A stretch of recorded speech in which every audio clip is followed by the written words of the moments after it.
Reincarnated with the strongest system. Chapter 821, Goddamit. Bro, are you mad? What's this? William asked. Didn't you say earlier that you would not harm those who entered the tower? Our talks have just ended and you're already breaking your word? I guess your words aren't as credible as you made us believe. Avril and the other leaders frowned at this development. They remembered that the Death Lord had said that no harm would come to them during their stay. If Morix were to really attack William, then that was tantamount to going back on his words. Someone who could break their promise easily, was someone not worth trusting. The leaders were not stupid people. They couldn't possibly trust someone who could easily take back their words depending on their mood. If they really turned a blind eye to this injustice, then they would never be able to fully trust the Dreadlord ever again. Morix's obsidian eyes locked on William before an amused expression spread across the Dreadlord's face.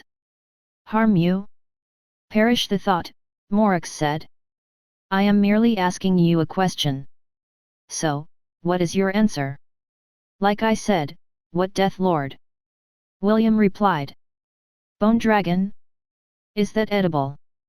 Avril, and the other leaders, suddenly had the strong urge to beat the half-elf into oblivion.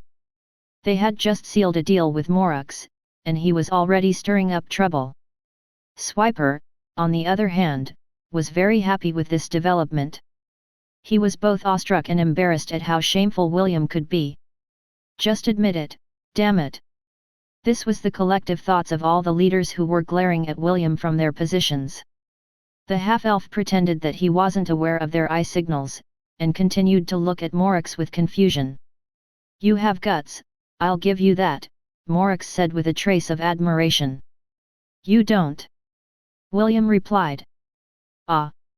Sorry, you're an undead. Dead people don't have guts. Goddamit. Bro, are you mad? If earlier the leaders only wanted to beat William to oblivion, now, they wanted to hack him to pieces. Linder had already taken out his spear and was about to stab William's bum, but Eldon and Wade held back the lizard with everything they had. Damn it, just let me stab him once. Linder roared in anger. He had never seen someone as dense and stupid as William. None of them dared to provoke the Dreadlord in front of them because they wanted to resolve the conflict peacefully, but the half-elf was keen on going to hell, and all of them thought that he planned to bring them all with him. Suddenly, Morix roared in laughter. No one could tell if his laughter was due to anger, or irritation, or maybe both. However, whatever his current feelings were, the Dreadlord made sure that it didn't show in his face. Morix raised his hand and all the Death Lords sheathed their weapons and backed away. It's been a while since I met someone who has the audacity to lie to my face, Morix said. Fine. Since we just finished our talks, I will turn a blind eye on this incident. However, if this happens again, I will no longer show any mercy. All of you may go. Thank you for your mercy, Lord Morix. Avril bowed. We will do our best to find the mirrors for you. At least there is someone sensible among your group. Morix shifted his gaze on Avril, who had shown exceptional statesmanship in front of him. Very few people could have her composure when faced with such a situation. Because of this, Morix genuinely appreciated Avril's character. Your name is Avril, right? Yes, Lord Morix. The Dreadlord gave her a brief nod. If you have any difficulties, feel free to talk to me using the crystal. I'll try to help fix those problems for you. Avril had a vague understanding of what Morix was trying to say, but it was more than enough for her to give the Dreadlord another bow filled with respect. Thank you, Your Excellency, Avril replied. We will now take our leave. Avril turned around and walked towards the exit without looking back. William held Lilith's and Razel's hand and hurriedly followed behind Avril. It was as if he didn't want to be the last to leave the throne room, and suffer from an unexpected sneak attack from the Dreadlord that he had offended earlier. Several minutes later, the group were safely back in their trucks. It was at this moment when all the leaders glared and confronted William at the same time. Lad, you should have held back there, Elrond said as he played with his beard. That guy is a monster, we ain't gonna beat him even if we all attacked at the same time. What were you thinking? Linder hissed in anger. We worked so hard to come to an agreement, and you just decided to one-sidedly annoy Lord Morax. Are you seeking death, boy? William, there are times when men must compromise, Wade said through gritted teeth. Fortunately, the dreadlord decided to be merciful. Next time, don't bother to come with us when we meet with Lord Morax. If you want to die, you can die alone. Don't bring us to hell with you. The other leaders said similar things, but William remained indifferent. When all of them had finished venting their anger at him, it was at that moment when the half-elf decided to break his silence. I only did what all of you were afraid to do, William replied. This is only the first time we've met Morax, and you guys are already treating him like a trustworthy person. Remember that you are dealing with a dreadlord. They specialize in lies and deceit. Are all of you so gullible that you'll trust his words at face value? It was at that moment when Avril suddenly had a realization and she looked at William with genuine surprise. So, you're saying that you tried to anger Lord Morax on purpose to know if he would go back on his words? Avril asked. Of course, William replied. I'm not you guys, who readily believe the words of a stranger. If his words cannot be trusted, then what is the point of coming to an agreement with him? Someone had to play the villain. I did it for all of you, and this is how you repay me. William snorted at the leaders who suddenly had awkward expressions on their faces. They didn't realize that the half-elf was purposely testing the dreadlord to see if he would attack after saying that no harm would come to them after entering the tower. Seeing the faces of the leaders who berated him, William heaved a long sigh of disappointment, which made those who heard it avert their gazes in shame. It's fine, William said. At least with this, we can say that we can trust Morax to a certain extent. However, don't be deceived. A being of that caliber should not be taken lightly. Let's go, Razel. Let's return to the shelter. Razel nodded her head and started the engine of the truck. Soon, William's group left the others behind. Avril stared at the leaving truck before looking at the golden crystal in her hand with complex emotions in her heart. She didn't know if she could believe Morax's words, but if the dreadlord could grant her wish, then she was willing to trust him once. I can't believe that you had this plan in mind, Lilith said after they were a mile away from Avril's group. You were quite impressive back there. William chuckled as he gave the Amazon princess a sidelong glance. What I said back there was a lie. Huh? What do you mean, a lie? Lilith asked in confusion. What part of it was a lie? Everything. Everything. William smirked. This place is not safe. I'll tell you the rest after we return to the shelter. Lilith was still in a state of confusion, while Razel, on the other hand, drove the truck without a word. However, if one were to look closely, they would notice that the corner of the young beauty's lips were curled up into a smile. It was as if she already knew that the meeting with Morax would end this way, and she simply went there to be a spectator. Chapter 822, A Distant Future That Held Infinite Possibilities. Inside the Glory Shelter. So, you're saying that you didn't do that to test whether the dreadlord would go back on his word, right? Lilith asked. Yes, William replied. I was testing whether he would really attack me or not. But why? Why do something stupid? It's because I could tell that he was injured. William leaned on the couch as he looked at the ceiling.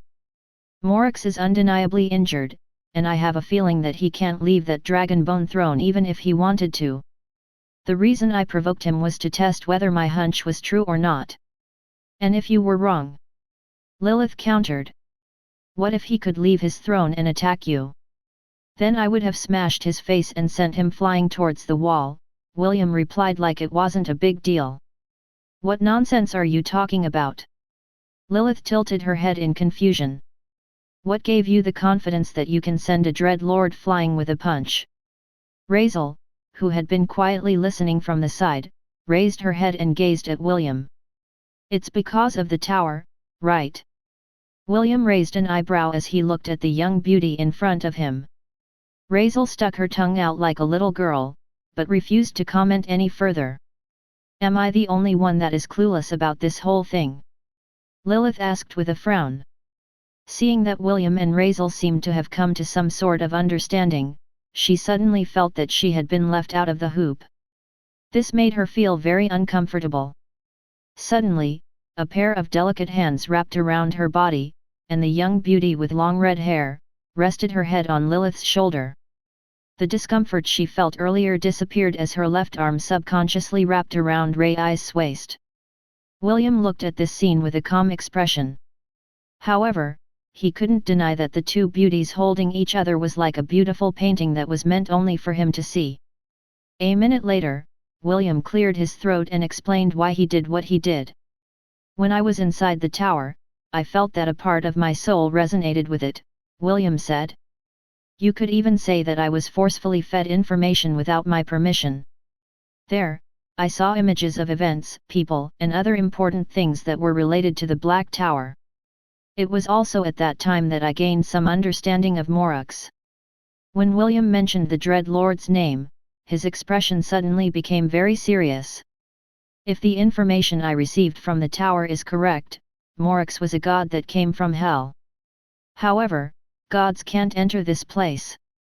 The only reason why he was able to cross time and space was because he had been seriously injured, and a large part of his divinity was sealed in his body. If he forcefully activates his divine powers, the Deadlands will eject him in a heartbeat, and I'm sure that this is something that he can't afford to do. This is also why I tried to provoke him earlier. Once he is kicked out of this place, the people here will no longer have to worry about the haunting." Lilith was still half in doubt, but she decided to believe William for the time being. "Then what about those Death Lords? Although Morax can't attack you, they certainly can." "Oh, I'm not worried about the Death Lords," William smirked. "If they attacked me, then I would have converted all of them to my side. Of course, I can't do this alone. You and Rachel would have definitely had to help me, but the chances of us winning were quite high." Lilith eyed William with a serious expression. "And the Dreadlord?" William shrugged. "If he stays seated on his dragon throne, then he is simply untouchable. He can swat me as easily as swatting a fly as long as he is within the confines of the throne. That throne is the heart of the tower. As long as he sits on it, the tower is under his control. He acted all high and mighty earlier to try and intimidate us, but compared to my Gramps, he's just a second-rate con actor. He might be able to fool people, but he will not be able to fool me." "Just what kind of grandpa do you have?" Lilith snorted. She had already seen James in the Misty Sect, and she found the old man to be a very greedy person, just like her and William. Lilith was not aware of how the old man managed to succeed in becoming the new sect master of the Misty Sect, which not only surprised her, but everyone that had been invited to the celebration. "My grandpa is the best," William replied. "He's just being Loki, but he is one badass gangsta." Rachel, who was resting her head on Lilith's shoulder, giggled. It was as if she remembered her own great-grandpa, who would readily spoil all of his grandchildren rotten, even if he had to steal the heirlooms of the royal families on the continent. "Then, about the mirror, is he lying about that as well?" Lilith inquired. "No," William answered firmly. "That part was true. In order for us to get out of this place, we need to find the mirrors. This is where your power will come in handy, Lilith. Let's say we find the mirrors, what are we going to do about it?" "We will hide one of them. That way, we can buy some time before Morax completes the ritual." "And that ritual is?" Lilith inquired. She was also very curious about what kind of ritual the Dreadlord was planning to do.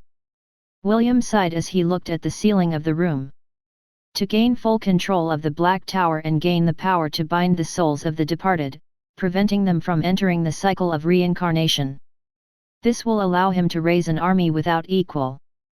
Just imagine this, an undying army that can easily threaten the cycle of life and death, which will, in turn, bring ruin to any world he visits. The half-elf shook his head in order to clear out his depressing thoughts. The discovery of the Black Tower's ability made him feel truly fearful. If, for some reason, the Black Tower fell into the wrong hands, then all life on any given world would cease to exist. No matter what happens, we must prevent this from happening, William said as he shifted his attention to the two beautiful girls whose eyes were locked onto his face. We need to seize the tower from Morix's control. Razel, if you have any way to do this, please, lend us your help. The young beauty glanced at Lilith before shifting her gaze back to William. She held the half-elf's tender gaze for a full minute before giving her answer. I have a plan, but for it to happen, both of you need to trust me, Razel replied. So, are both of you willing to trust me with your lives? William and Lilith nodded at the same time. Ever since they met Razel, they already felt that she was someone very important to them. Razel smiled and held William's and Lilith's hand firmly. Then to celebrate our cooperation, why don't the three of us take a bath together? Razel proposed. Immediately, William pried his hand away from the little imp who was trying to make things difficult for him.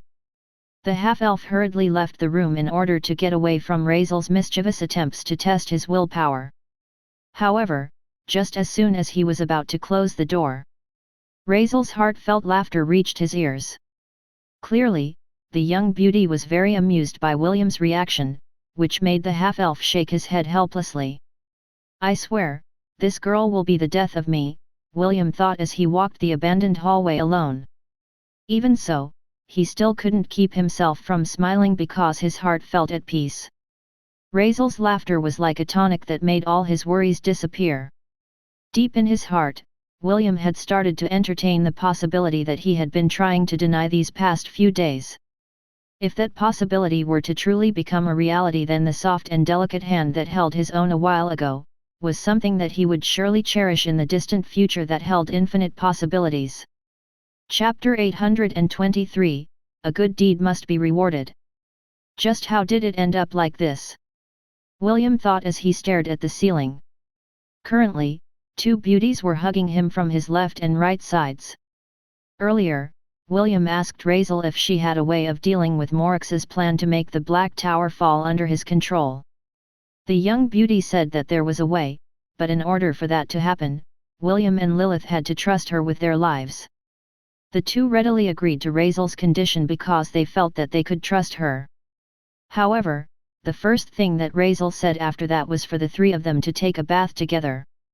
Naturally, William escaped the room because he felt that Razel was just teasing him. He thought that everything would be over by then, but an hour before he was about to go to sleep, Razel dragged him to her room in order to strengthen their trust with each other. William didn't expect that the girl would insist that the three of them sleep together every night, with the excuse of raising each other's trust. The red-headed boy was going to reject it initially, but Razel gave him the "if you leave through that door the deal's off" gaze. Left with no choice, William found himself staring at the ceiling, unable to sleep because two beautiful ladies were using him as a hug pillow. Eventually, William fell into a dreamless sleep. 3 days had passed since their meeting with Morix, and the entire alliance busied themselves in the search for the mirrors that the dreadlord was looking for. So far, no one had succeeded in finding one, but the search continued day in and day out. The Glory Shelter had been divided into two groups. The first one was the resources gathering group led by Zenobia and Kathy. The second one was the treasure finding group, which was composed of William, Lilith, and Razel. Although the undead no longer attacked anyone in the Deadlands, Razel was still worried that conflicts would arise between their shelter and Swiper's demonic shelter. In order to prevent this from happening, she assigned Zenobia to become the group's protector, in order to prevent the demons from doing something stupid. Also, having only 3 people in the treasure-gathering group was more ideal because the things they needed to do were highly confidential. If possible, Razel didn't want to share it with the others, including Zenobia. William agreed with Razel's decision. Although he had freed Zenovia from Morix's control, there was a high possibility that the dreadlord would be able to spy on them through the Death Lord's eyes. The golden crystal that Morix had given them was also left in the shelter. What they were going to do was a sensitive matter, so they didn't dare take any chances with anything that belonged to Morix. "I'm getting a strong presence in that direction," Lilith said after using her divinity. Razel glanced at the direction where the Amazon princess was looking and a frown appeared on her face. "That is where the glittering bay is located," Razel muttered. "Is it possible that the mirror is under the sea?" "Let's check it out first," William proposed. "We can just look for other locations if it is really under the water." Razel nodded and drove the truck towards the glittering bay. There were 9 mirrors in total, so they didn't have to force themselves to retrieve the mirror themselves.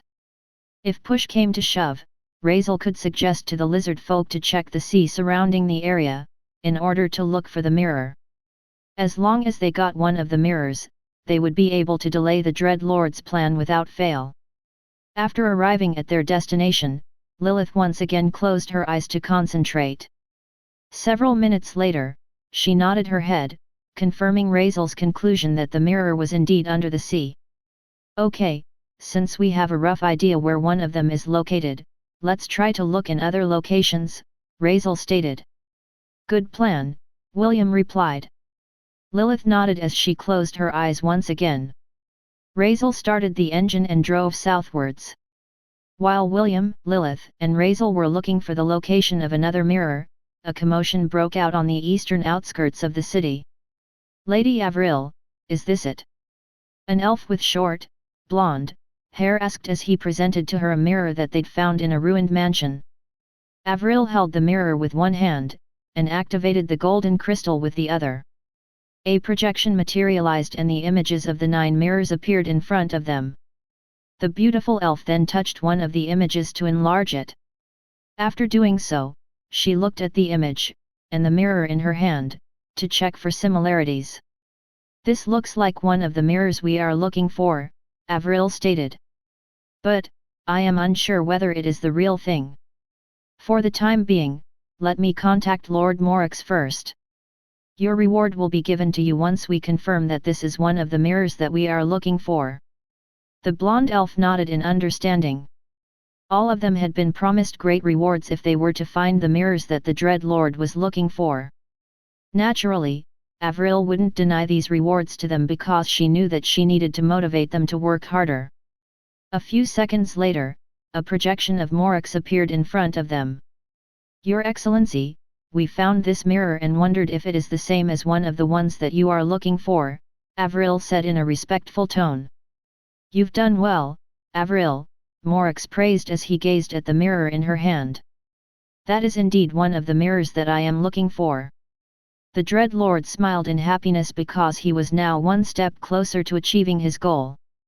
"You may bring the mirror to the Black Tower, so I can personally give your team the reward they deserve," Morix said. "A good deed must be rewarded, so don't be shy and come. I'll wait in anticipation for your group's arrival." "Thank you, Your Excellency," Avril replied with a smile. Morix gave her one brief nod before closing the connection. The elf who found the mirror was overjoyed, while his companions were filled with envy. Avril was not worried that she wouldn't receive any rewards from Morix.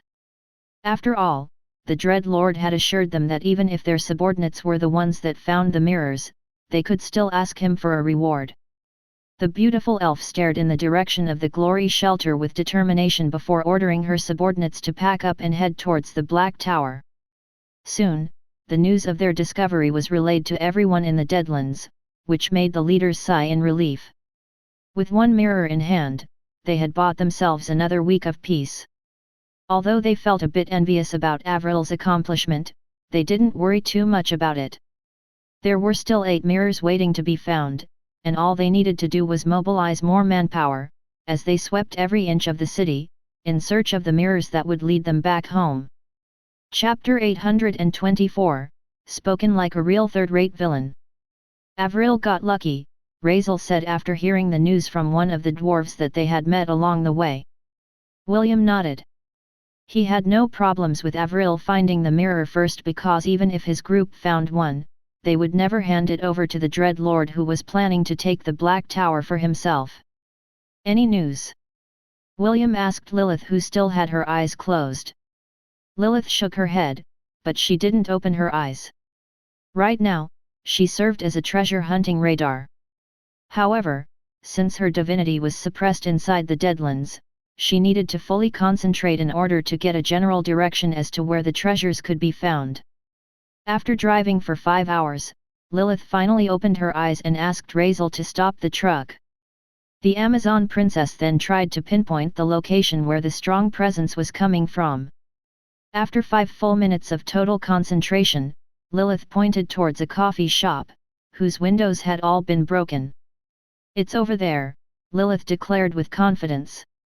Razel nodded and drove the truck in front of the coffee shop.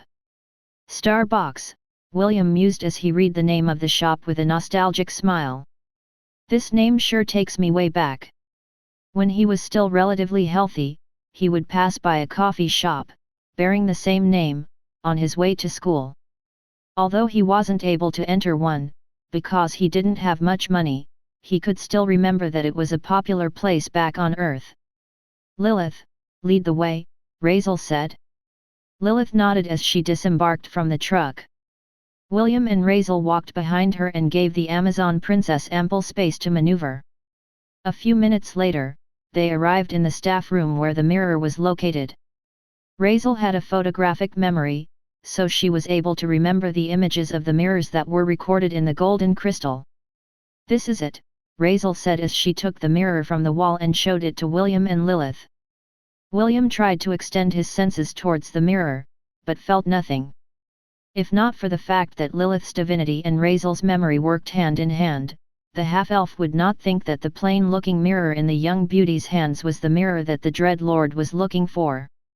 "Fortunately, the mirror is only a foot long," William commented. "We can easily carry this.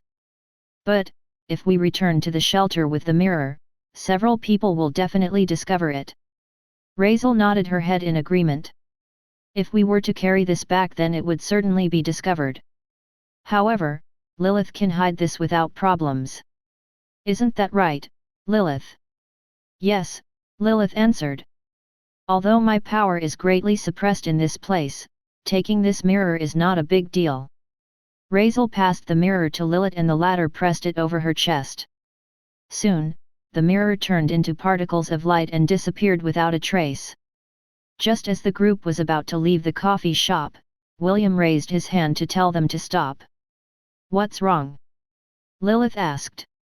"Something is coming," William replied. "It sounds like 4 trucks." Razel frowned. The main reason she had chosen to search this area was due to the fact that it was away from the shelters. They wouldn't be antagonizing anyone if they searched here, so Razel thought that their group wouldn't be seeing anyone for the next few days. Since their truck was outside the coffee shop, it was bound to be discovered. Fortunately, the conflicts between shelters had more or less been resolved, so she didn't have to worry about their truck being stolen by anyone. Even so, she still decided to play it safe and made a gesture to William and Lilith to follow her outside. As soon as the 3 left the coffee shop, they came face to face with the last person they wanted to see in the Deadlands. "What are you doing here, pig?" William asked as he looked at Swiper, who was sitting on top of their truck. "Also, get off our truck before I give your face a good smacking." "You again?" Swiper snorted. "Why are you here? This isn't the territory of the Glory Shelter. And this is not the Demonic Shelter's territory either.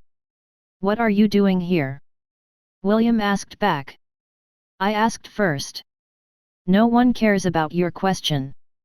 Now answer me, or I'll smack you for real."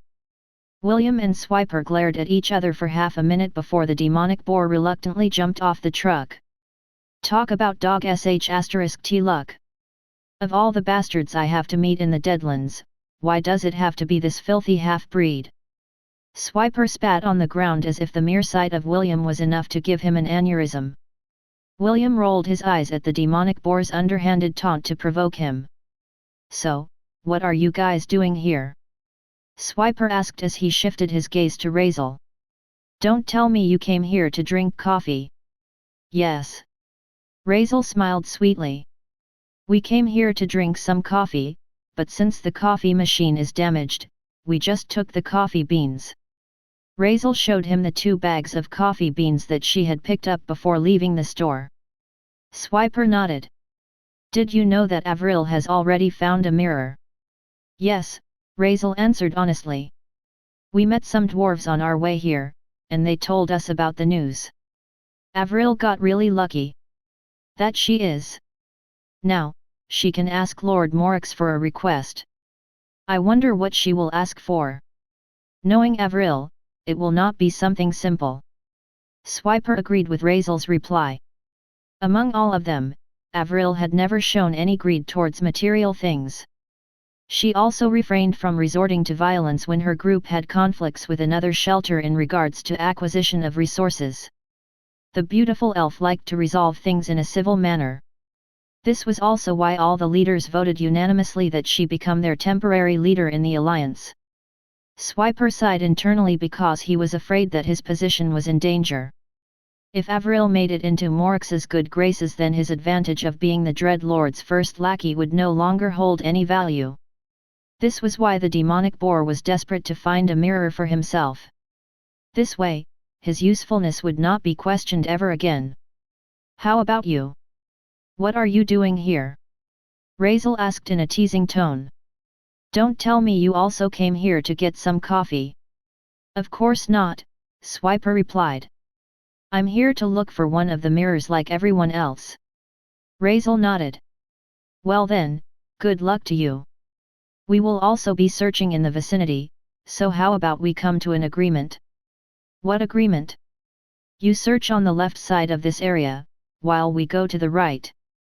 Finders keepers. Swiper smirked. Little girl, my group and I plan to explore this place by ourselves. We don't have any intention of letting anyone get in our way.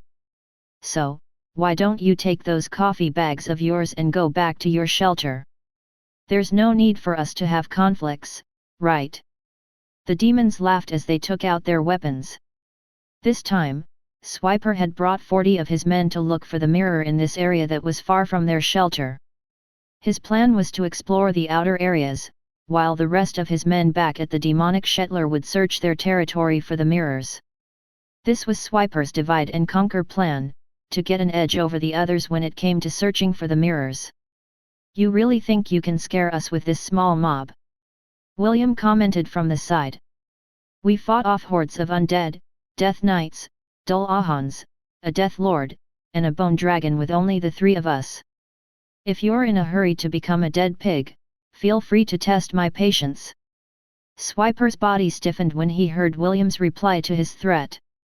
He had completely forgotten about the haunting and tried to intimidate Razel, who always did her best to compromise because she was protecting Kathy and the other members of the Glory Shelter from the harassment of the demons. Now that William and Lilith had become the young beauty's helpers, they could no longer use their bullying tactics on her. Still here. William took a step forward. The ground under his foot shattered, sending rocks and debris flying everywhere. Stop! Swiper roared. The Alliance forbade fighting against its members.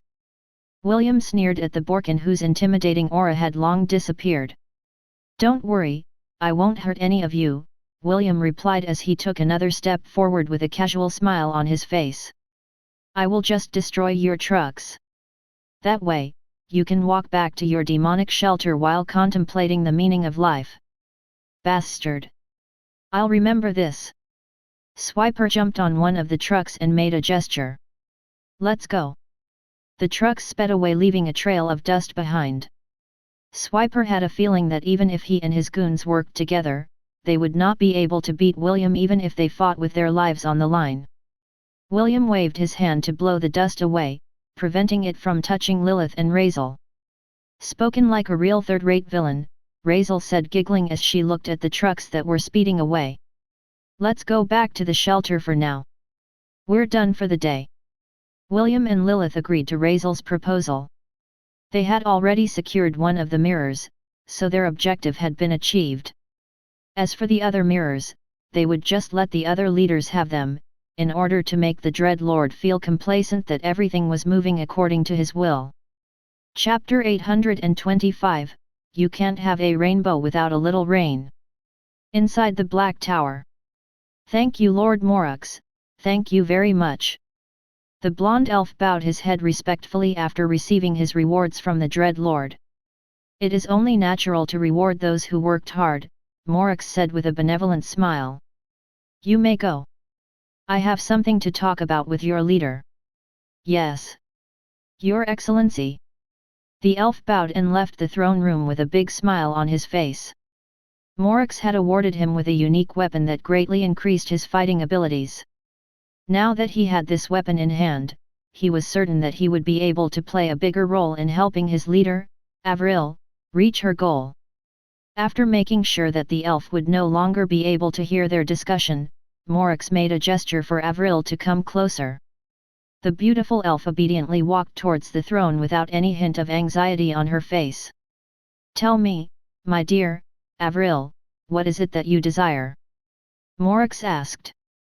As long as it is within my capabilities, I will give it to you without fail. He was very impressed by the beautiful elf's performance, and decided to bring her to his inner circle. The dreadlord needed capable henchmen to take care of some miscellaneous things for him, and Avril fit the bill perfectly. In order to gain her loyalty, he would need to give her some benefits first. This was a very common thing in Hell where everyone had a price. Morux was dying to know what it would take to make the leader of the alliance become his most loyal supporter in the Deadlands. Your Excellency, what I desire is... Morux listened to Avril's request with great amusement.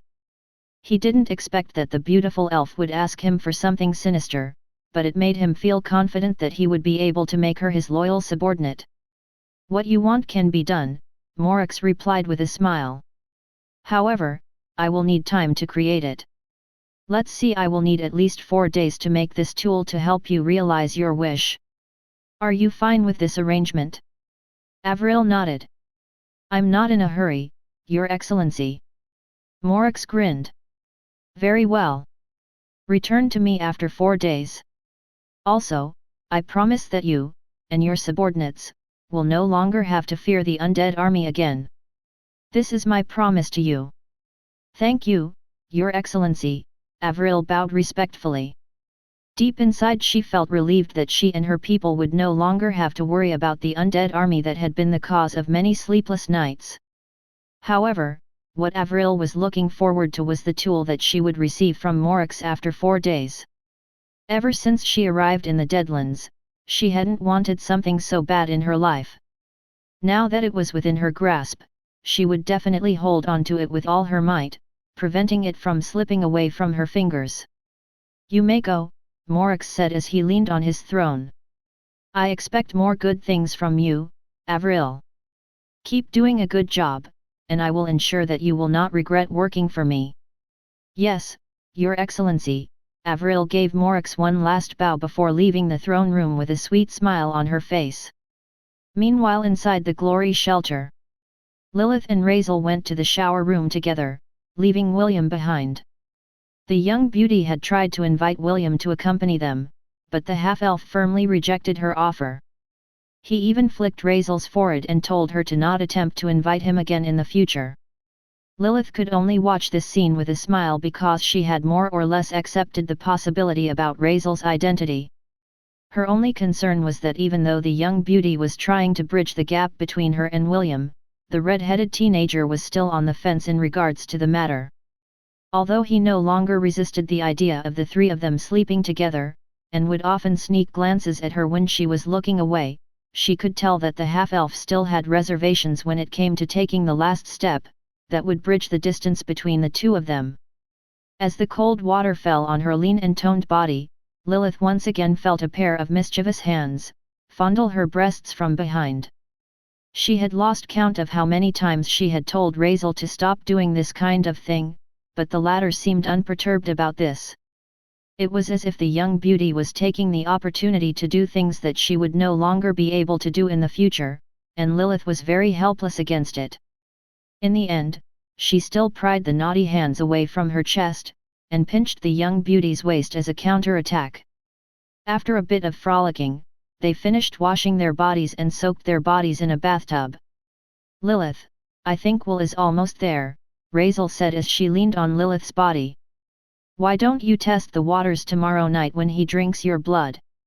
I promise that I will leave the two of you alone, and keep the others away. Use this opportunity to know his thoughts, and see if you can pin him down." Lilith wrapped her arms around the young beauty's body and held her in place. The Amazon princess ignored Razel's words and instead, asked her about her parents. "Tell me more about your papa. What is he like?"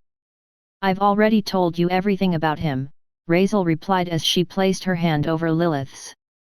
She then closed her eyes as she enjoyed Lilith's warmth from behind. "You did? Is that all you can tell me about your father?" Lilith inquired. "You only told me about his good points. You didn't tell me about his bad points." "Ah, so you want to know his bad points?" Razel giggled. "Well, Papa has many bad points as well. For example, he is overprotective of his daughters." "I don't think that is a bad thing." Razel chuckled. "Oh, you have no idea, Lilith. No man dared to become our suitors because if they didn't die in our great-grandpa's hands, they would definitely die in our papa's hands. There was once this prince who shook my hand during his visit to our residence. That night, someone snuck into his room and broke his arm. The person responsible for doing so even left a note that said, 'The next time you annoy me, I will break your third leg.'" Razel sighed after recalling the memory of that incident. Too bad, that prince was one of the experts of the young generation. "My grandma wanted him to become my partner, but after the incident, the prince returned to his empire and never showed his face in front of me again." The corner of Lilith's lips twitched after hearing Razel's story. "You're an Amazon, right? What are your thoughts about getting a partner?" Lilith inquired. "We Amazons only look for strong men to become our mate. Do you feel too restricted from having such an overprotective papa? What did your mama say?" Razel didn't answer right away. Instead, she lightly squeezed Lilith's hand that was holding her in place. She said that I should follow my heart, instead of following the tradition of the Amazons," Razel answered. "She said that falling in love is a wonderful thing. Mama assured me that if I really found someone I love, she would definitely hold Papa back and let us be together." Lilith felt something warm spread inside her chest, because she understood that feeling. In the past, she hadn't cared about love, and simply thought of finding a strong warrior to become her mate, in order to do her duty as an Amazon. After meeting Razel, things changed. She no longer wanted a casual relationship. What she wanted was something that would last forever. "You should follow your mother's words," Lilith commented after calming the emotions in her heart. Razel hummed. "I want to fall in love like Mama. However, I wanted my partner to be as strong as Papa. I'm a greedy person, so I want to have both. Since Mama was able to do it, why can't I do the same?" Lilith lightly kissed Razel's head. "Indeed. We should not settle for anything less. After all, we are greedy people." The corner of Razel's lips curled up into a smile. The young beauty wished that someday, she, too, would also have that fairy tale ending like her mother. Everyone wants happiness. Nobody wants pain.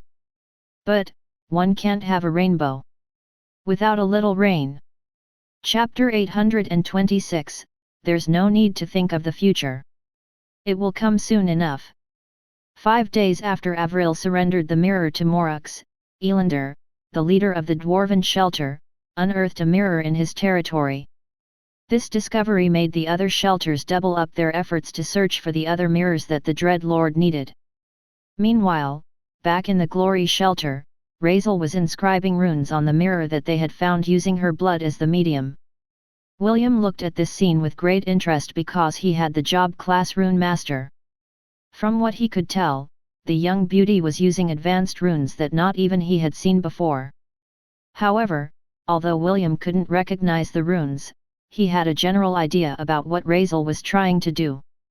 After the young lady finished inscribing the last rune, all the bloody runes on the surface of the mirror merged with its body. "Did you succeed?" William asked. Raizel smiled and nodded her head. "I managed to make this mirror my possession. Even if Morax gets it, I will be able to manipulate it from the shadows." "You're amazing." William sighed. "How did you learn rune arts?" "I was taught by the best." "Who was it?" Raizel smirked as she passed the mirror to Lilith. "Of course, my mama." The corner of William's lips twitched when he heard Raizel's reply. He then looked at Lilith, who had a confused expression on her face because she didn't understand what Raizel was talking about. "Girl, you really know how to mess around," William shook his head in defeat. He could tell that Raizel was only teasing him. William had already expected that the young beauty was going to say that she learned it from her papa, but in order to deny his smugness, she answered that it was her mama that had taught her instead. Raizel stuck her tongue out playfully as she gave Lilith a hug after the latter had properly stored the mirror inside her divine storage. As the one who bore the sin of greed, Lilith could store many treasures in her divine storage, similar to how Chiffon could store a lot of food inside her stomach. "What is our next plan?" Lilith asked as she patted the young beauty's head. She had long gotten used to Raizel's clinginess when it was only the three of them, so she didn't push her away. "We will wait for tonight to make our move," Raizel answered as she closed her eyes in contentment. "We need to bring the mirror to an area that hasn't been searched yet. Since we can't move out in the open as a group, Will must be the one to take the mirror to that location. If he is discovered, he can simply say that he found the mirror during his night exploration. This will be the safest option right now." Raizel reluctantly pulled back and moved towards the table at the center of the room where a map of the city was displayed. "Right now, everyone is busy searching in their own territories for the mirrors," Raizel said. "The northeastern outskirts are still left out in the open because it is far from the other shelters. Will, it will be best if you hide the mirror in this area." William nodded and understood the gist of Raizel's plan. However, he still had something he had to ask. "Why don't we find more mirrors and allow you to take possession of them?" William proposed. "Wouldn't this be the most ideal move we can make to ensure that we will have an advantage during the ritual?" Raizel shook her head. "Technically, you are right. However, I can't use my full powers in this place. If I transcribed runes on another mirror, the control that I have over the first would be cut in half. The more mirrors we take, the less control I will have over them. It will be best if we just focus on one, instead of biting off more than we can chew." William eyed the young beauty with admiration because he hadn't thought that Raizel had already considered this possibility. "Aside from this, is there anything else that we can do to ensure our side will have a chance to win against Morax?" Lilith inquired. Raizel nodded. "Do you remember when I said that in order for us to win, both of you need to trust me with your lives? The second half of our operation relates to this. I will be making unreasonable demands, especially to you, Will." The young beauty looked at William with a serious expression on her face. "No matter how unreasonable my request will be, you will have to do it without any hesitation," Raizel explained. "If you hesitate, all the lives here in the Deadlands, as well as our own souls, will be damned for eternity. A lot is at stake here. Whatever happens, please, trust me with your life. Can you do that?" Raizel's gaze met William's. The half-elf could see how serious she was, so he decided to nod his head in agreement. "Very well, I will trust you," William said with a determined expression. "No matter how unreasonable it is. I will do it." "Great!" Raizel clapped her hands together. "Then, time to put your words to the test. It's already late, so why don't you take a bath with Lilith? You can also drink her blood while you're at it. You drank Kathy's blood yesterday, so today it is Lilith's turn. Now, go." I will make sure that no one enters the bath area. Raizel left the room with a smile, not even bothering to look at the reactions of the two that were left behind. Is she playing Cupid again? Lilith thought as she stared at William's face. She was trying to discern how the half-elf was faring with the idea of taking a bath with her. The Amazon princess could clearly see the hesitation in William's eyes, which made her heart ache a bit. Unable to continue observing him, she lowered her head and looked down on her feet. It was at that moment when a rough hand firmly held her own. Caught by surprise, Lilith raised her head only to see William's eyes staring at her face. The half-elf's face was flushed, and she could even see that the tips of his ears were red. "Don't be mistaken," William said. "I am not hesitating because I don't like the idea of bathing with you. It's just that, I don't know if you are fine with this arrangement. Raizel can be mischievous at times and goes at her own pace. I know that you are only after me because of my genes, and this is why I shy away from you. However, many things have happened as of late. Even though I still don't know what will happen in the future, I've decided to believe that by taking that first step, I will be able to understand my true feelings." After saying those words, William averted his gaze because he didn't want the Amazon princess to see his embarrassment. After half a minute, Lilith cleared her throat and gave a teasing reply. "Well, that is a unique way of inviting me to take a bath with you." William smiled bitterly as he shifted his attention to the Amazon princess' beautiful face. "You don't want to?" Instead of answering, Lilith firmly held William's hand and walked towards the door. She was afraid that if she didn't act now, this opportunity would not come again.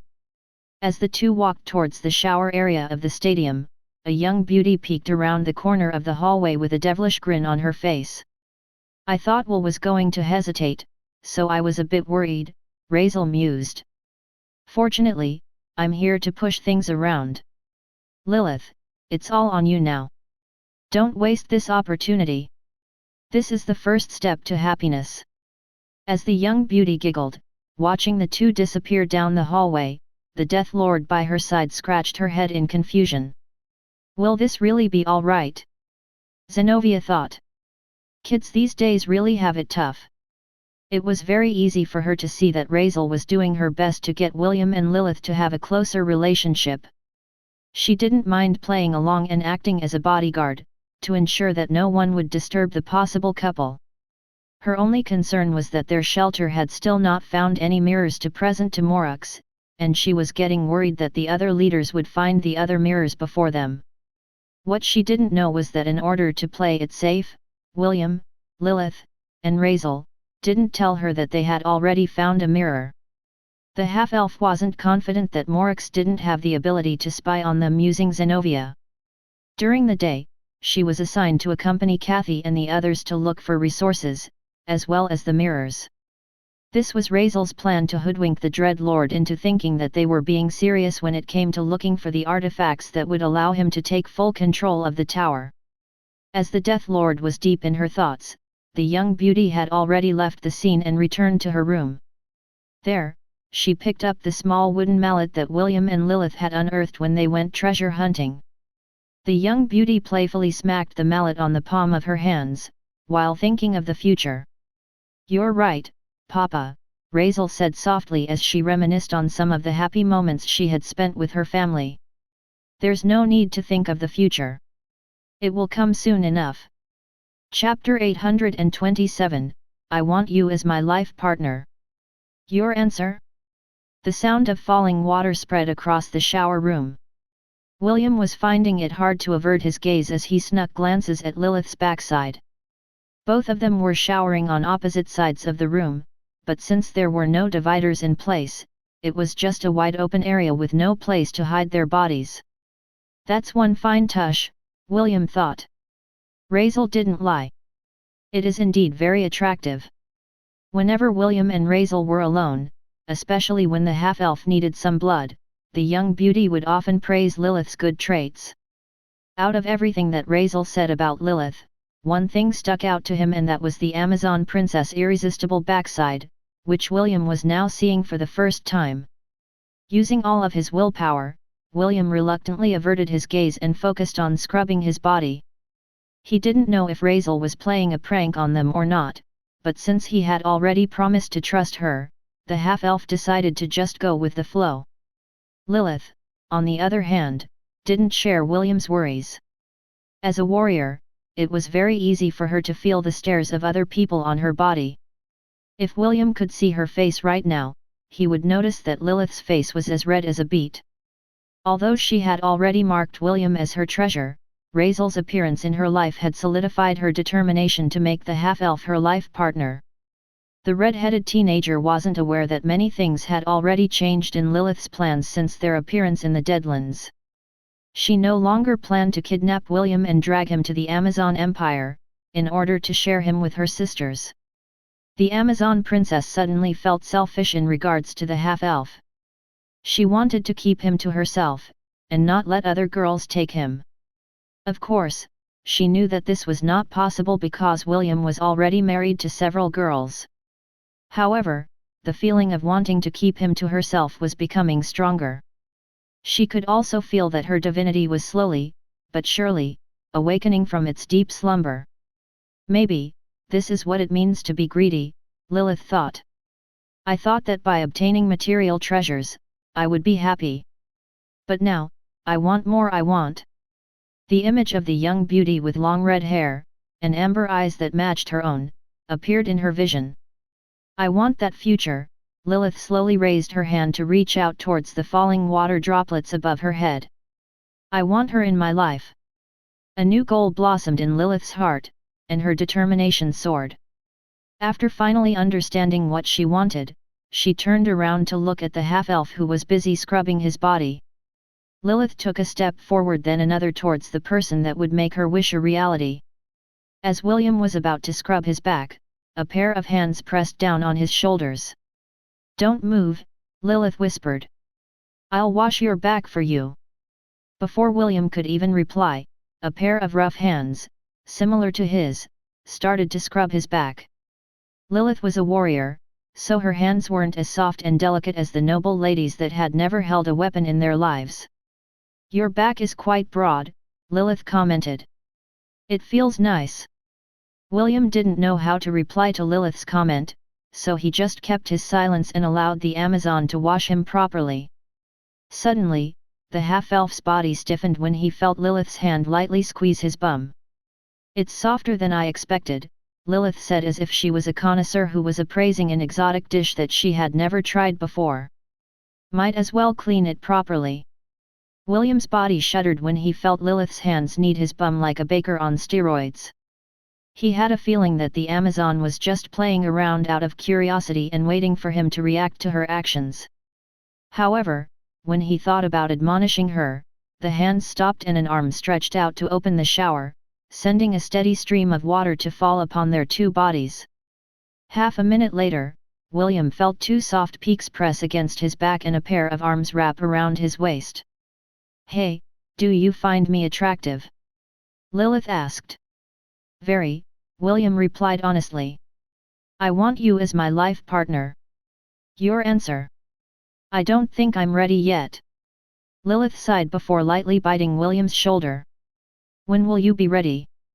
Must it be today? William asked softly. It doesn't have to be today, but I want an answer soon. How soon? Lilith pondered for a brief moment before voicing out her thoughts. 4 days from now. When it is time for you to drink my blood again.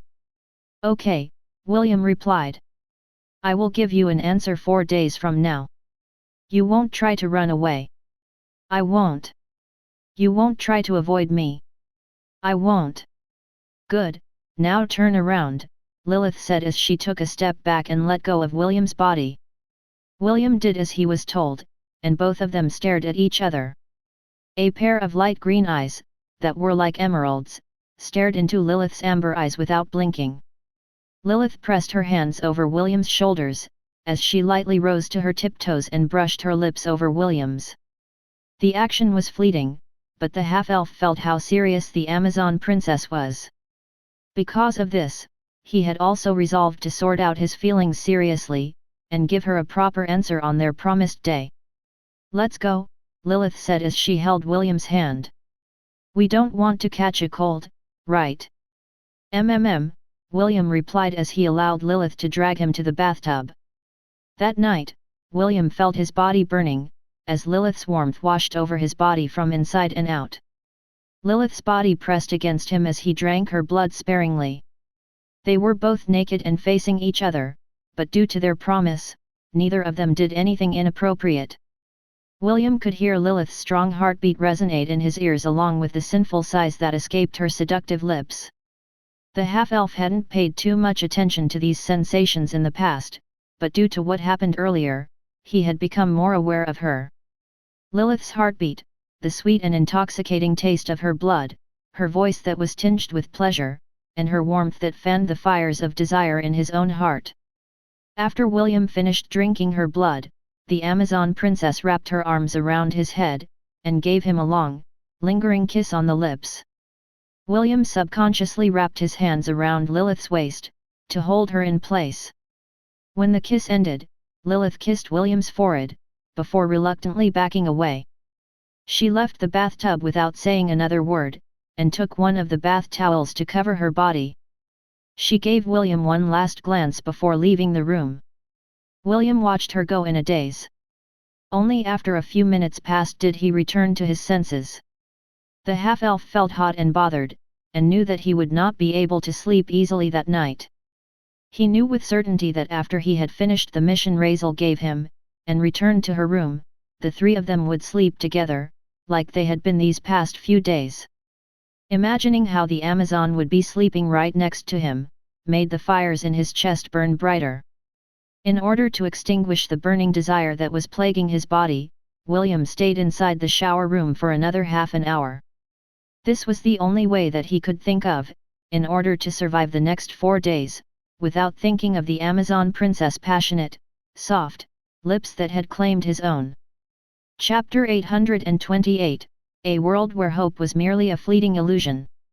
William left the Glory Shelter an hour after his steamy talk with Lilith. He was headed to the northeastern outskirts of the Deadlands in order to put the mirror in a place that was likely to be discovered. According to Avril, it was highly possible that in a span of 2 weeks, all the mirrors in the Deadlands, with the exception of the one on the seabed, would be found by the Alliance. Because of this same reason, Avril was decisive and asked William to take the mirror to the place they talked about as soon as possible. As a half-elf, and a vampire, William traveled through the city in the middle of the night with absolute confidence. He had paid close attention to his surroundings and ensured that he wasn't being tracked by anyone. In order to hasten his journey, he rode a bike, which allowed him to arrive at his destination in an hour. Now to find a place to hide the mirror, William thought as he gazed at his surroundings from on top of a building. After considering his choices, the half-elf decided to place the mirror inside an antique shop.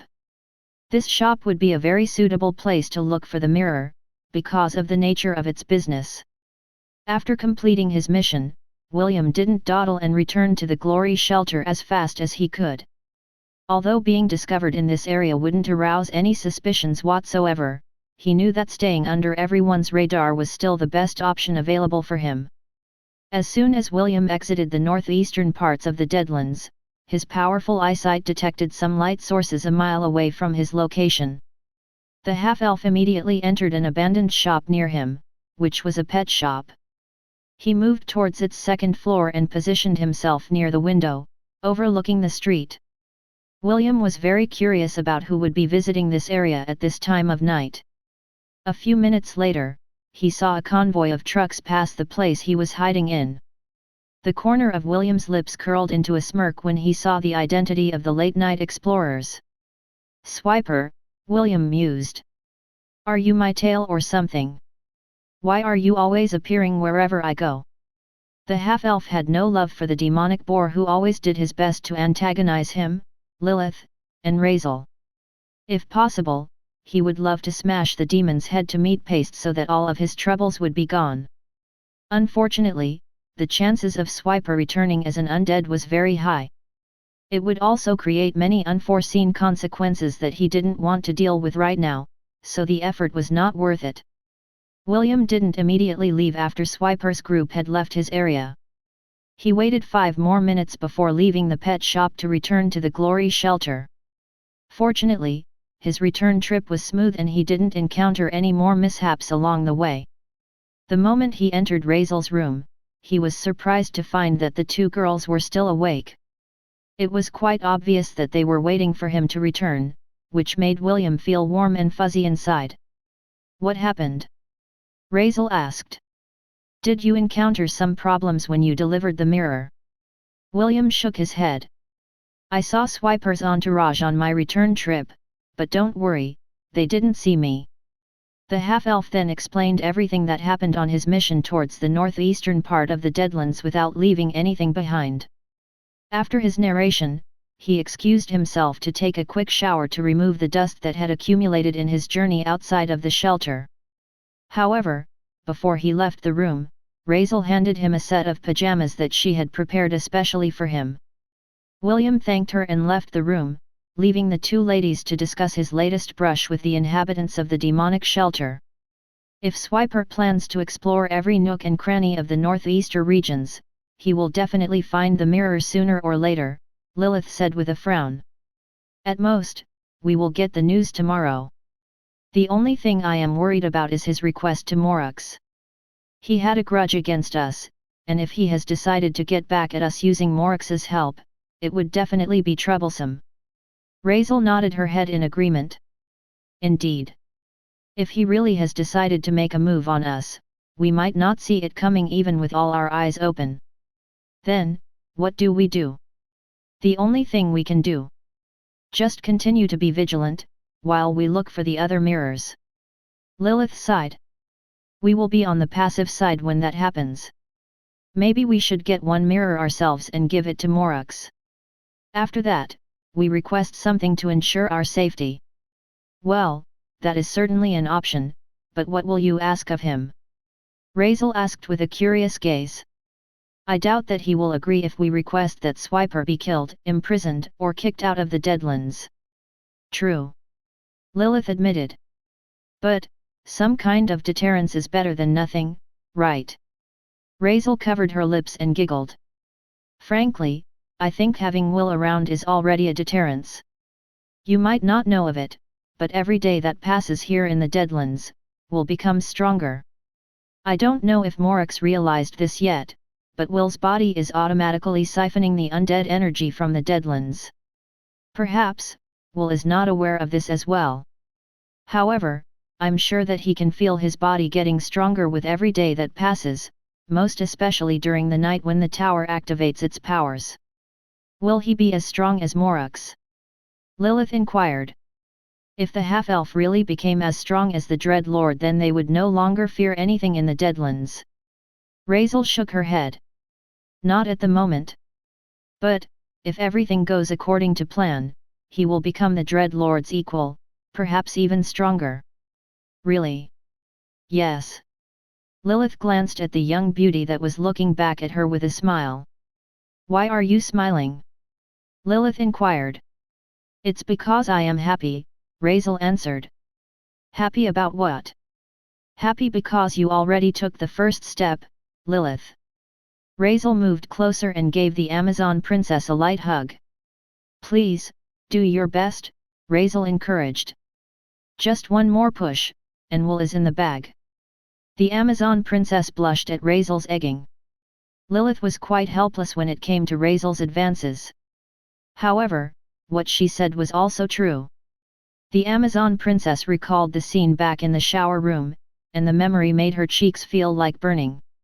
Although it only lasted for a brief moment, she felt that William had returned her kiss when she kissed him in the bathtub. It meant that the half-elf no longer resisted her advances towards him, which made her heart skip a beat. The 2 girls chatted for half an hour about different ways to ensnare William.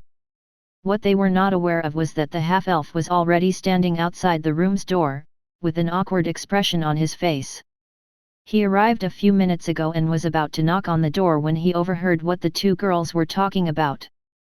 The corner of his lips twitched when Raisel proposed that Lilith and her should go to one of the abandoned shops near their shelter to look for sexy lingerie that could seduce William. In the end, William waited for 5 more minutes before knocking on the door to make his presence known. When he entered, the 2 girls were already lying on the bed with beet red faces, as if they were a pair of thieving cats that had been caught red-handed by the police. Half an hour later, the half-elf slept peacefully on the bed, while being hugged by a beautiful girl on each side. Lilith and Razel gave each other a knowing gaze before simultaneously giving William a soft peck on the cheeks on each side. After sneakily taking advantage of the handsome half-elf, both girls closed their eyes to sleep. Both hoped that when morning came, a new day, filled with happiness and love, would grace the 3 of them in a world where hope was merely a fleeting illusion that dreamers loved to dream. Chapter 829, Please, take off your shirt. Just as Razel and Lilith predicted, the news of Swiper finding the mirror spread throughout the Deadlands around noon. The funny thing was that the reason why they knew of this news was because Swiper, himself, had gone to the glory shelter to brag about his latest achievement. He even roared in laughter as he showed the mirror in his hands to William, Lilith, and Razel, who were doing their best to prevent themselves from spitting on his demonic pig's face. "You see, this is what happens when I become serious," Swiper said as he patted William's shoulder in a friendly manner. "This proves that I'm better than you, right?" William wanted to roll his eyes at the bragging demon who was only a few inches from getting his snout smashed to a pulp. "Well then, since I'm a busy man, I guess I'll be going to the Black Tower now," Swiper declared with a smug expression on his face. "See you later, losers." "Ha ha ha ha." Swiper's lackeys all laughed in unison as they looked at William's group with disdain. They had searched all night until the sun had started to rise before they found the mirror that Morix was looking for. As the demonic entourage left in the direction of the Black Tower, William shook his head helplessly. If possible, he hadn't wanted Swiper to be the one to find the mirror he hid, but fate was a fickle lady, who had the hobby of breaking people's expectations. "Will, I think we need to move to the next stage of our plans," Razel said after careful consideration. "Time is not on our side." William turned around to look at the young beauty that was looking at him with a serious expression on her face. "What are we going to do next?" William asked. "Follow me," Razel replied as she turned to go back inside the glory shelter. Just like usual, she had ordered Kathy and Zenobia to look for resources and a mirror within their territory. This served as a smokescreen to the observers of the dreadlord, who were regularly patrolling the areas of the shelters. This time, Razel didn't bring William to her room, but in the room next to hers, where William had stayed the night a few days ago. "Sorry, Lilith, but it will be only William and I who will be talking," Razel said with an apologetic gaze. "I'm sorry." "Silly girl, what are you being sorry about?" Lilith replied as she held her hand. "If it is something that I shouldn't listen to, then that's fine with me. Thank you. I'll just go to your room for the time being and wait for the 2 of you to finish your business." Lilith didn't say another word and went to Razel's room, closing the door behind her. Razel took a deep breath as if she was preparing herself for something before she entered the room. William, who still had no idea what the young beauty had planned, entered the room behind her. "Please, lock the door," Razel said. "This is to ensure that we won't be interrupted during our exercise." The half-elf nodded and locked the door as he was told.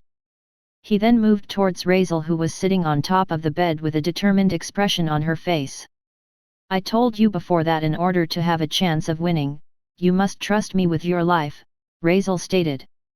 "No matter how unreasonable my request will be, you will have to do it without any hesitation. I ask you now, will you trust me?" "Yes," William answered. "I trust you." "Good."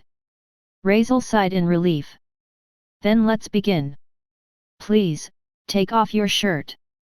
The rustling of clothes echoed within the walls of the room, heralding the start of the second phase of Razel's plan.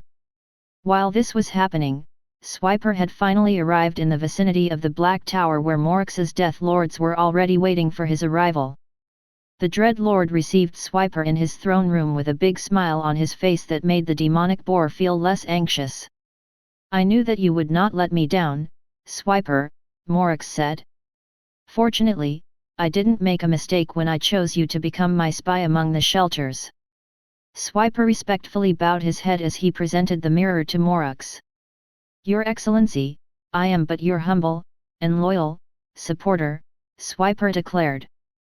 As long as I am able to help, I will not hesitate to go above my capabilities to meet your expectations. Morix nodded his head in appreciation before accepting the mirror in Swiper's hands. You are truly a subordinate that I can be proud of. Now, tell me, what is it that you wish for? The image of William's arrogant face briefly appeared in Swiper's mind, as he raised his head to look at the dreadlord who was waiting for his reply. For a very long time, Swiper had wished that he could trample on the half-elf's face and regain his pride. Now that an opportunity was right in front of him, wouldn't it be a shame not to use it to his advantage? Your Excellency, I wish to deal with the half-elf who has recently appeared in the Glory Shelter, Swiper stated. He is also the same person that dealt with your Death Lord and Bone Dragon during the haunting. The same person who has shown you disrespect in this very throne room. Ah, that person. Morix nodded. Well, he truly is an eyesore. But, he is also actively searching for the mirror on my behalf. Even so, since you want to deal with him, then I can make it happen. The question is, how do you want to deal with him? Swiper gritted his teeth as he voiced out his inner thoughts.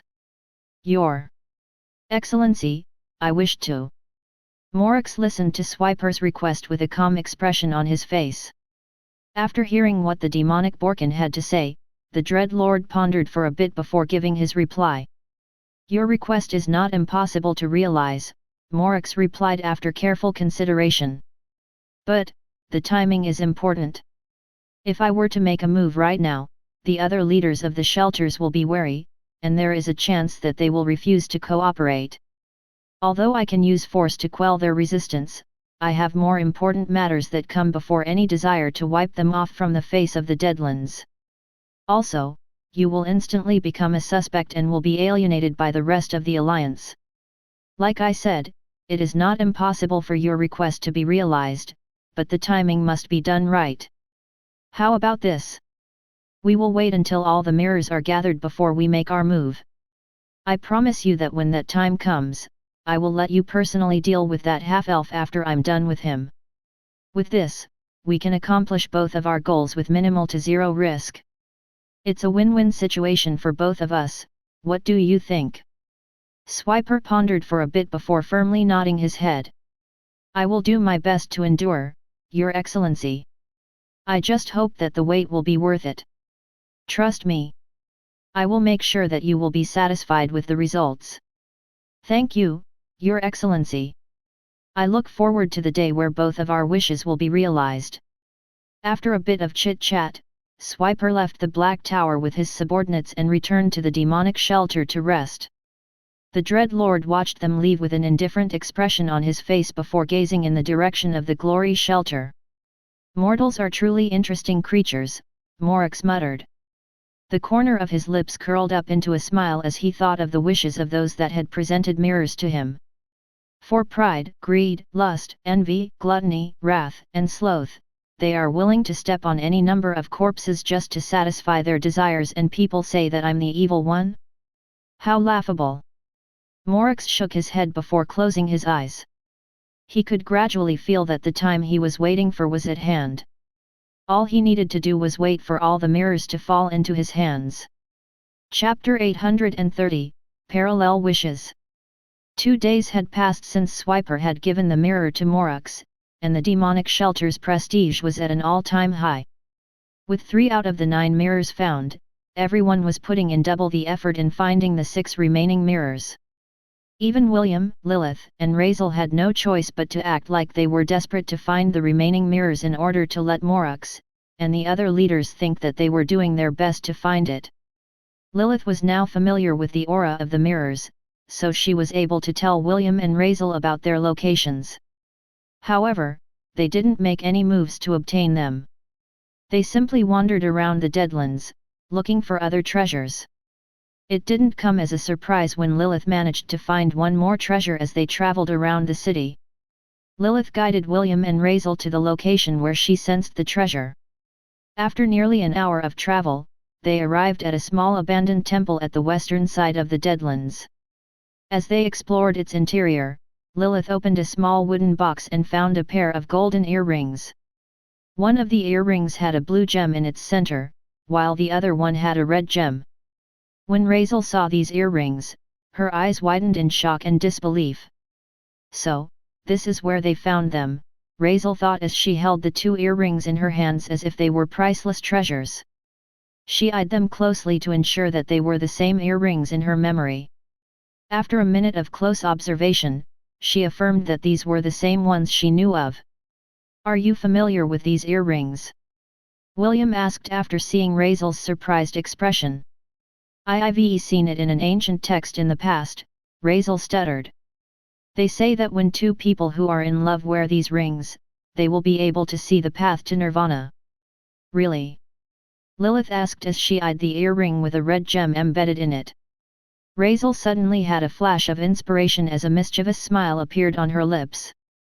"How about we give it a try? Will, can you lower your head for a bit?" Okay." William obeyed and lowered his head. He already had an idea of what Raizel was trying to do, but he couldn't find it in his heart to reject the young lady's request.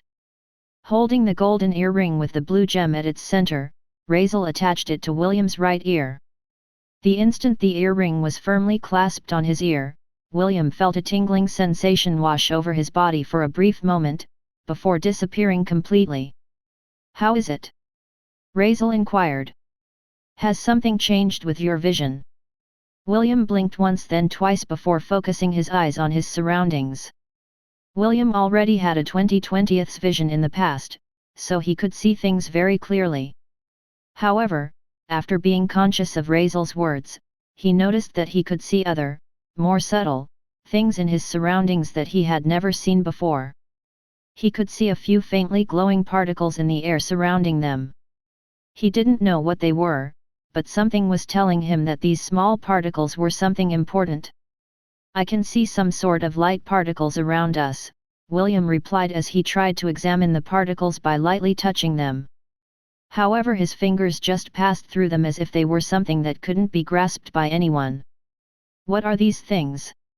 William inquired. "Laws," Raizel answered. "Well, part of the laws that bind this world together." After finding out that the earring was working properly, Raizel approached Lilith with a smile and attached the earring to her left ear. Just like William, Lilith didn't resist Raizel's action. She knew that Raizel wouldn't harm her in any way. Also, seeing that the half-elf was wearing the other earring, the Amazon princess felt the young beauty was back to playing her role as a cupid in order to bring them closer together. "Now then, let's test whether your earring works or not." Raizel clapped her hands happily as she shifted her devilish smile at the red-headed teenager who suddenly felt goosebumps on his body. One glance was enough to tell William that the young beauty was up to no good. "Will, do you love me?" Raizel asked with a bashful expression. The corner of William's lips twitched because he felt that this was a tricky question. He understood that this was one of Raizel's pranks, so he decided to put the young lady in her place. "No," William replied, which made Raizel pout. "You're lying," Lilith commented. It was at that moment when she realized that she suddenly gained the ability to tell whether a person was lying or not. "HMP. So, you lied to me," Raizel complained as she lightly hit William's chest with her closed fist. Naturally, this playful action didn't hurt anyone. After taking her revenge, Raizel winked at Lilith and mouthed a few words without being seen by William. The Amazon princess froze because she knew lip reading and understood what Raizel was trying to tell her. However, Lilith just shook her head and smiled. "I will know the answer soon. There's no need to put him on a spot right now. Then ask him other questions." "Like what?" "Like, what is his favorite food? Hobbies, etc." Lilith nodded. "That sounds like a good idea. I'll do that after we return to the shelter." But, you need to answer my question first. Raizel smirked. That will depend on what question you are going to ask me. If it's something I can't answer, I won't answer no matter what.